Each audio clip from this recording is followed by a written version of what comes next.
saudara harus ingat bagaimana mereka yang mengabaikan kebajikan anak yatim, status dia samalah seperti seorang yang bohong dengan agama Islam yang dia anut. Allah Ta'ala berfirman, ara'aita alladhi yukadzibu bid-din fadzalika alladhi yad'ul yatim. Wahai Muhammad, kamu tahu tak, wahai Muhammad, kamu perhati tak siapakah sebenarnya yang bohong dengan agama Islam yang dia anut? Dia kata dia Islam, dia kata dia beriman, dia kata dia komitmen dengan surau tarbiyah, dia kata dia ni orang panggil pejuang Islam, tapi di sisi Allah pelawak hangi, di sisi Allah pembohong besar. Yukadzibu bid-din, bohong atas nama agama. Mungkin kita kali pertama membaca ayat ini, kita dah pasang dalam mindset kita, oh ini mungkin yang tolak hudud kot, ini mungkin yang Islam hadari kot, ini mungkin yang apa panggil Islam liberal kot. Kita dah apa panggil pergi hak jauh-jauh, hak besar-besar. Tiba-tiba Allah kata fadzalikal ladzi yad'ul yatim.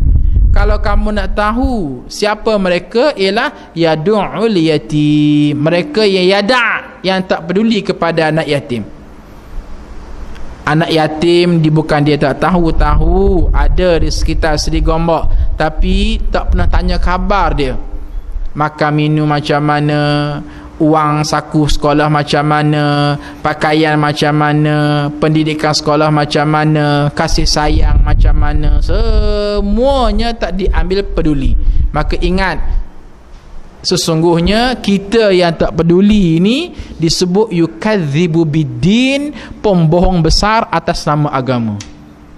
Allahu Akbar. Bukan kecil nilai dia, nak menggambarkan betapa mustahak kita menjaga masalah anak yatim. Sebab itulah saya, para hadirin sekalian, cukup suka kalaulah masjid itu ambil peranan yang proaktif dalam menjaga harta benda anak yatim. Contoh, setengah masjid, setengah surau, bila kita masuk, dia ada 2 tabung. Satu, tabung kebajikan masjid. Yang kedua, tabung fakir miskin dan anak yatim. Cantik, bagus sangat-sangat. Kenapa? Melalui tabung fakir miskin dan anak yatim inilah, pertama sekali, kadang-kadang kita nak keluar belanja yang besar untuk anak yatim maupun untuk fakir miskin, kita pun tidak ada duit yang banyak sangat. Nak bagi RM50, nak bagi RM100, kita tidak ada wang. Apa yang kita mampu ialah sumbangkan RM1 saja sebulan. Takkanlah panggil wang RM1 sebulan, tiba-tiba kita nak sedekah pada anak yatim, tak berbaloi. Nak sedekah pada fakir miskin, tak berbaloi. Jadi wang tersebut kita kumpulkan dalam satu tabung. Kamu bagi sikit, aku bagi sikit, kamu bagi sikit, aku bagi sikit. RM1 seorang, katakanlah panggil 200 jemaah datang ke surau ubudiyah ni, maka bayangkan RM200 terkumpul. Memang kalau atas kapasiti RM1, kita rasa segan nak pergi nak ambil lah sumbangan daripada saya. Walhatulah qadar kemampuan yang ada pada kita. Berbeza keadaan kalaulah wang tersebut dikumpulkan, mu RM1, aku RM1, mu 5%, aku 3%, kumpul berapa ringgit? RM500. Bila RM500 kita nak beri wang, nak beri sedekah kepada dia, nak ambil lah ni RM300 untuk anak yatim, ni RM500 untuk fakir miskin, kita rasa kita letak tabung di tiang tu. Di tiang tu letak 2 tabung. Satu tabung anak yatim, satu tabung anak yatim yang dikembarkan sekali dengan fakir miskin, satu ialah tabung apa kebajikan masjid. Orang datang ke surau ubudiyah ni yang rasa malas-malas nak derma pun dia akan derma. Sebab apa? Sebab dah ada tabung depan dia.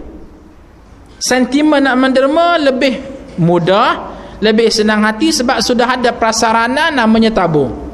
Tapi kalau dia nak menderma, datang ke surau ubudiyah, paling kanan tak ada tabung, paling kiri tak ada tabung, hak adanya uncang saja yang dibawa sejak tadi. Jadi keadaan itu merumitkan dia, tak payahlah, Jadi rangsangan motivasi itu kurang. Kenapa? Prasarana tidak ada. Anak-anak kita yang akan menghadapi suasana Ramadan dan sebagainya, biar kita panggil gembar-gemburkan soal kebajikan ini. Kalau tidak, semua kita berdosa kerana dilihat tidak peduli kepada anak yatim. Jadi itulah dia cara, mekanisme sehingga Allah Ta'ala gambarkan orang yang tak peduli pada anak yatim ini dianggap pembohong besar di sisi Allah Subhanahu Wa Ta'ala. Apapun saya melihat, di sana tidak ada cara yang paling praktikal untuk menjaga anak yatim, untuk memelihara anak yatim yang kematian ayah ni, kecuali cara yang paling praktikalnya ialah kahwin dengan mak dia. Ni faham tak dengan muslimat? Faham tak? Sebab itulah para hadis sekalian, kalaulah ada suami-suami akak yang orang panggil tergedik-gedik nak kahwin dengan janda, jangan suuzon, husnuzon lah kepada dia, kerana dia sekarang sedang beramal untuk menjaga anak yatim. Tu dia. Dalam hati menyampah aku dengar. Baik. Seterusnya pada ayat yang ke-35, wa auful kaila idza kiltum wazinu bil qistasil mustaqim, dan sempurnakanlah timbangan apabila kamu menimbang, dan timbanglah dengan neraca yang adil.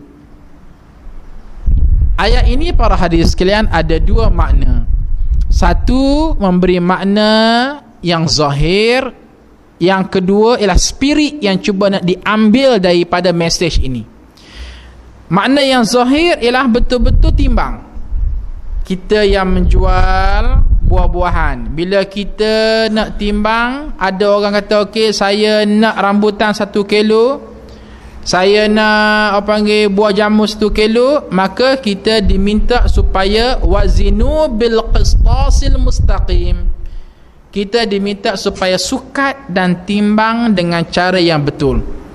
Jangan pula dia minta 1 kilo, kitanya bagi 900 gram, maka hukumnya haram dan berdosa. Haram dan berdosa sehingga disebut pada ayat yang lain, wailun lil mutaffifin, kecelakaan dan neraka wil kepada mereka yang menipu tak kala mana menimbang dan menyukat. Tengok besar implikasi dia.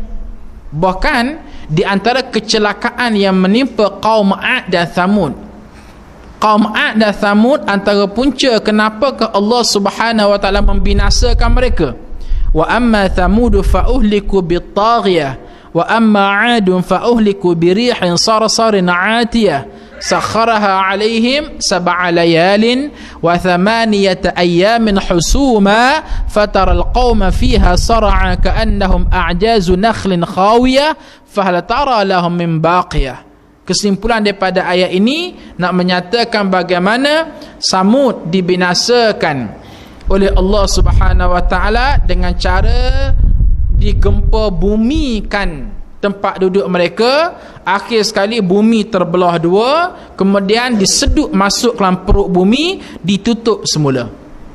Adapun Ad, dalam bentuk diturunkan angin puting beliung yang memulas batang tubuh mereka 8 hari 7 malam berturut-turut, sehingga kan batang tubuh yang benyek ini menjadi keras macam batu, hanya diadun, diuli, dipulas 8 hari 7 malam berturut-turut non-stop. Apa punca dia? Puncanya antara ialah kerana wailul lil mutaffifin. Mereka menipu ketika menimbang, mereka menipu ketika menyukat, mereka menipu ketika membuat urus niaga, maka implikasinya ialah dibinasakan sedemikian rupa. Kita umat Nabi Muhammad sallallahu alaihi wasallam ini para hadis sekalian, berbeza dengan umat-umat yang terdahulu. Umat yang terdahulu pantang buat dosa, terus dipancung, orang kata. Buat dosa dipancung, turunnya bala. Buat dosa dan maksiat dipancung dengan cara diturunkan bala. Adapun umat Nabi Muhammad